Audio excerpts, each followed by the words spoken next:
Have you ever stopped to think that maybe the biggest threat to your freedom isn't just, digital privacy breaches or even governments watching? What if it's something deeper, something messing with how you actually think, how you see the world? Welcome to the Deep Dive. Today we're looking into how tools like that infamous Pegasus spyware, well, they're being seen now not just as tech issues.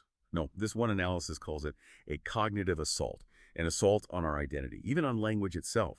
We're digging into a really fascinating piece today. It's by a researcher, an assistant to Dr. Mahmoudzhan Kучкарова, called Pegasus and the Erasure of Human Language. And it offers this really different take on what's at stake, introducing this idea of Одам Тили. Stick with us, and you might just see how things like surveillance, information control, even language, how they're all tangled up. It's a fresh way to look at things. Okay, let's get into it. So Pegasus, a lot of us have probably heard the name pop up, right? But maybe not everyone knows the details. What exactly is it? Right.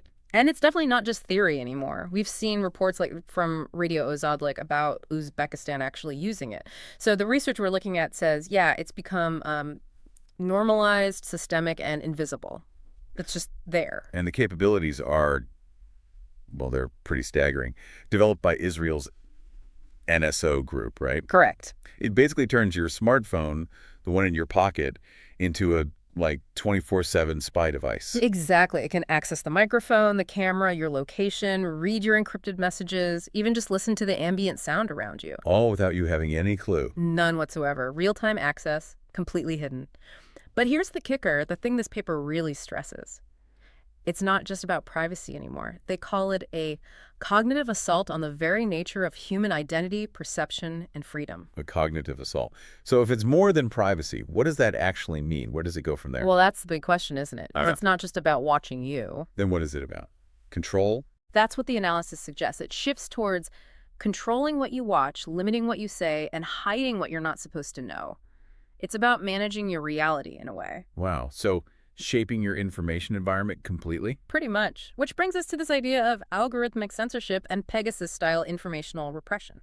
Okay, and the paper actually uses a specific case study here, Dr. Kучkarova's project. Yes, the Одам Тили Академиясы. It details some really specific patterns of, well, what looks like suppression across different platforms. It's quite detailed. Yeah, reading through it, his YouTube channel, for example, apparently artificially frozen around 163,000 subscribers for over a year. Despite regular uploads. And the video views get capped, like 100 to 200 views, mysteriously.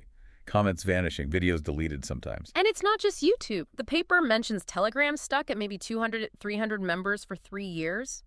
Facebook hovering around 12,950 followers for ages. Instagram, TikTok, similar story.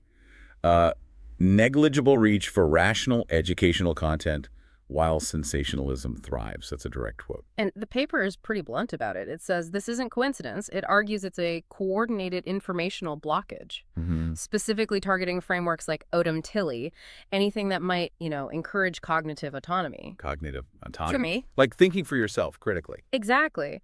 And the analysis calls this whole system digital autocracy. It's not enforced with tanks, but with algorithms, code, metrics. Which implies it's not just about silencing one person, right? It's a broader trend. That's the argument, that censorship now works by algorithmically burying scientific and critical content. And at the same time, it promotes low attention, low cognition distractions. Think celebrity gossip, sports spectacles, hypersexuality.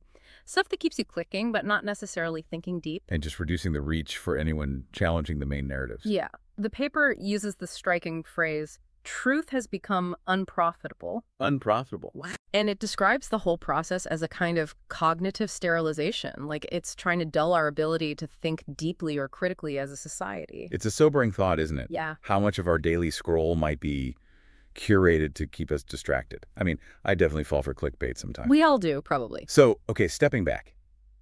What's the root cause here? The analysis says we're making a mistake if we just see Pegasus or AI surveillance as purely technical issues. That's a really central point in the paper. It argues the real issue, the fundamental problem, is that we no longer understand who we are cognitively, linguistically, or philosophically. So Pegasus isn't just hitting our privacy. It's hitting our ability to perceive, to think, to express ourselves.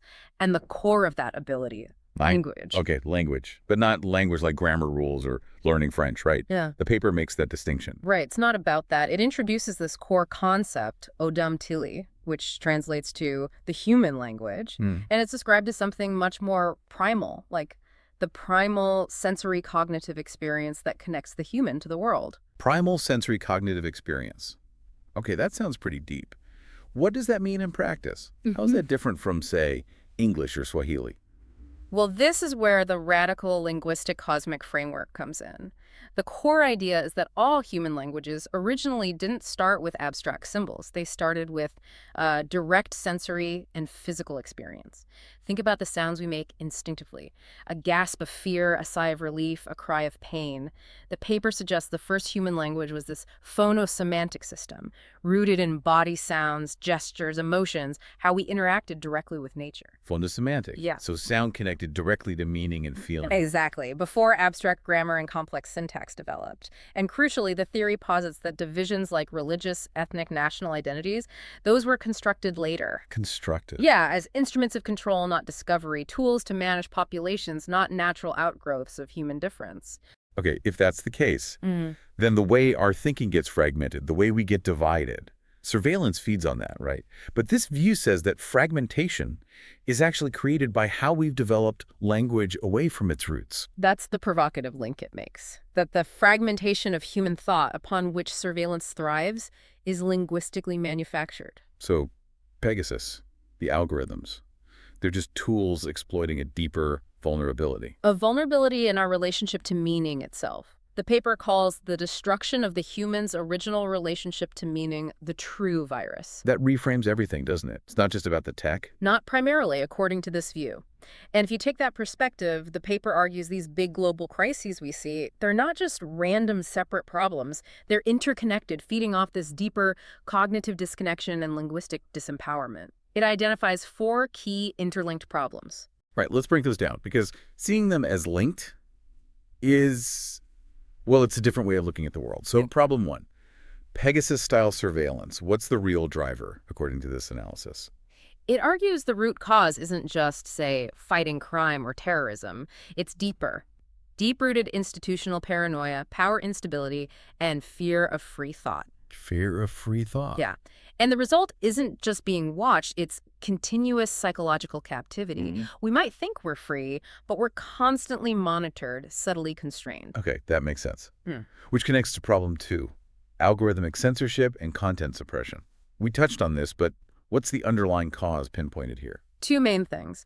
The economic incentives of attention-based platforms, clicks over quality and deliberate narrative engineering by centralized actors. So money and power are shaping what we see. Basically. And the outcome is mass distraction, suppression of critical thinking, and making shallow entertainment seem more important than, well, rational discussion. Got it. Then problem 3, religious and political fragmentation. Where does the paper say that comes from? It traces it back to manufactured identity frameworks, things imposed by history, by empires, by ideologies, identities that weren't necessarily chosen freely. And the consequence? Global disunity, artificial conflict, and populations that are easier to manipulate because they're already divided against each other. Artificial conflict, Right. That's a strong claim. Suggesting these deep divisions aren't entirely organic. That's the implication, yes, that they serve certain power structures. Which leads to the 4th problem, tying it all back. Right. Linguistic fragmentation and semantic detachment. This loops back to Odam Tili, right? Exactly. The cause here is described as the loss of the original phonosemantic connection. That link between sound, feeling, and meaning gets broken. It's replaced by artificial institutional languages, languages that are more abstract, maybe more easily manipulated. And the result of losing that connection. A population that's more vulnerable to misinformation, has less personal agency, and struggles to recognize truth when spoken because the very foundation of meaning has been weakened. Wow. Okay. So, pulling all this together, what's the big takeaway for you listening right now? This analysis is basically saying these huge problems, surveillance, censorship, division, even our struggle with truth, they're not separate things. They're connected by this central issue. We've lost touch with that original fundamental relationship to language, the very thing that, according to this paper, builds our perception, our ability to resist, our reality. And the core argument, the proposed solution, if you will, is that the only way to really start dismantling these control mechanisms is by reviving that Одам Тили, that deep human language born from direct sensory and emotional experience.